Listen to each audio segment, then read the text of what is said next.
Hello everyone, welcome to the session. In this session, we'll see about kinetics. First, we'll see the definition of the kinetics. It is a branch of dynamics which deals with the bodies in motion with reference to the forces which are responsible for the motion. So, we already seen this in the introduction part of your dynamics that we'll see in about kinematics and the kinetics, right?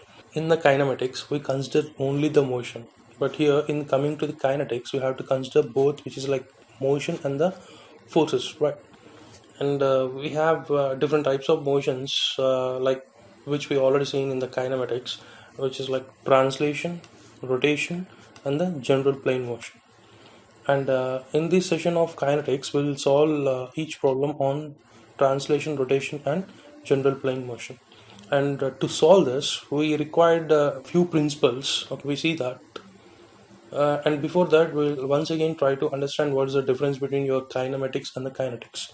So we already seen how to solve the problems on kinematics by taking this equation, which is p equals to mu r, and this mu r by the consideration of your motion but not on forces. But coming to the kinetics we have to consider the motion, and with respect to that we have to consider the forces also, right? And now, and in kinetics, to solve the kinetics problems we have to take the force into consideration, right? So with respect to this force we have two principles to solve the problems on kinetics too. See, the first one is Newton's laws of motion, and the second one is D'Alembert's principle. So first we'll see Newton's law of motions, and these two principles are very useful to solve the problems in kinetics. So the first is Newton's law of motions. According to the Newton's law of motion, we have three laws, which is like first law, second law, third law, and we already know all these from your primary schools. But anyhow, once again we'll go through this.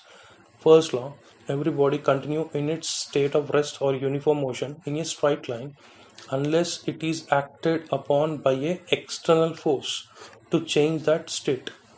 Okay, so the first law, what it want to say is the body will continue its state of rest and any motion. Okay, so until it is acted by some force.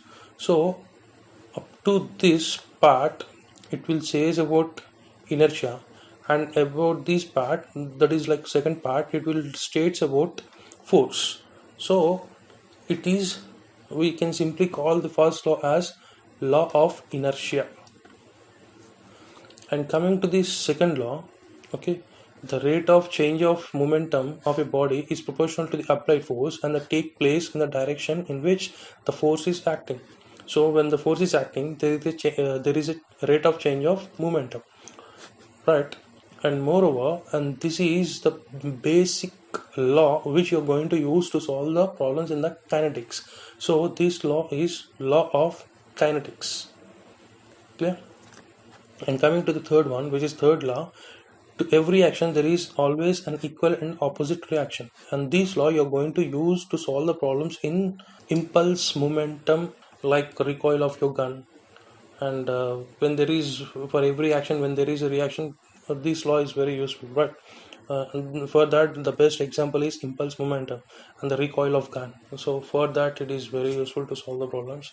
And now we'll see the D'Alembert's principle. So before that, once again, we'll, if you go through your second law of Newton's, which is like P equals to ma, and he just rearranged that terms, which is like P minus ma equals to 0.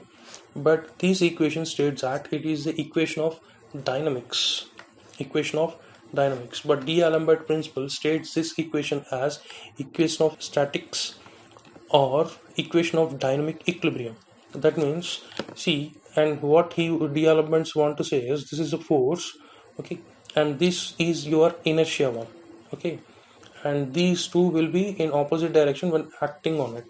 So this will be equal to 0. And moreover, he simply says that this equation of dynamic equilibrium under the action of real force. That means you can see the example here, a simple example. So the body is right now here, and which is at a rest. So at that time we call it as a static, right? But an equilibrium in static. But what D'Alembert is saying is, when it is moving, for example, if it is coming at this particular point, so at this particular point it is in dynamic equilibrium. So that means even though it is motion, but at every point, it may be at this point, and every point it is in dynamic equilibrium. That means the force is acting in this way, but inertia want to act in this. So these two are balancing by dynamic equilibrium, which states by D'Alembert's. Okay, and this principle is known as D'Alembert's principle, and we'll see simple problems on it. The first one, a mass of 2.5 kg projected with a speed of 4 meters per second up a plane inclined 15 degrees with the horizontal. After traveling 1.2 meters, the mass comes to rest. So the final velocity is 0. The initial velocity is 4 meters per second, and determine the coefficient of friction. So first we'll try to understand about this problem in figure. And now your body is at this particular point, which is of 2.5 kg, acting in this particular direction and projected with a speed of 4 meters up a plane. So from this, the velocity is 4 meters per second, and it is projected upwards, and after on an incline of 15 degrees, after that it comes to a rest, which is the final velocity is 0. And now what is the coefficient of friction when it travels from particular this point to this point? So now you can take the distance, which is of 1.2 meters. It is traveling from here to here, and if you solve or resolve this weight into two components, so then you're going to get W cos alpha and W sin alpha. And now we'll try to solve this. So now the mass of the body is 2.5 kg, but the weight is 2.5 into 9.81. Okay, that means just convert that mass into weight, which is 24.25 newtons. And now consider the motion along the plane. So we have the velocities, we have the distance. Now we require this acceleration.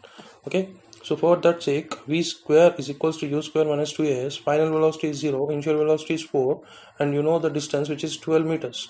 And if you substitute that, you're going to get an acceleration which is 6.67 meters per second square. And consider the following forces perpendicular to the plane. See,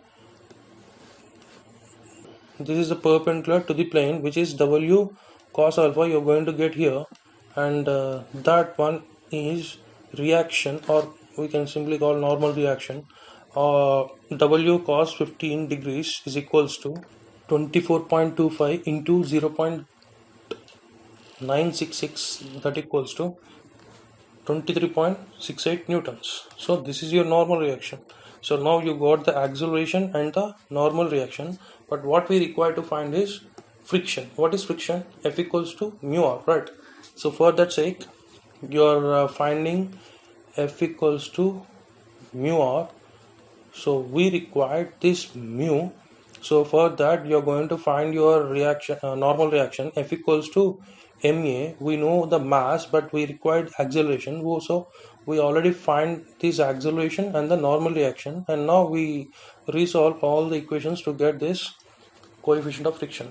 Now consider the forces along the plane. So net retarding force F equals to W sin alpha, which is acting downwards, and the friction, which is also acting in this direction, but the force is acting in that particular direction. Okay, and we also know that F equals to ma, right? So if you substitute, that means these force and these force are equal. So if you take this equation equals to ma, so this is your mass and this is your acceleration. So from this total equation, if you resolve it, you're going to get the mu value, which is 0.436. okay, finally your coefficient of friction is equals to 0.436. and this is the problem about translation. Okay, and in the next session we'll see the problems on rotation and the general plane motion. Thank you.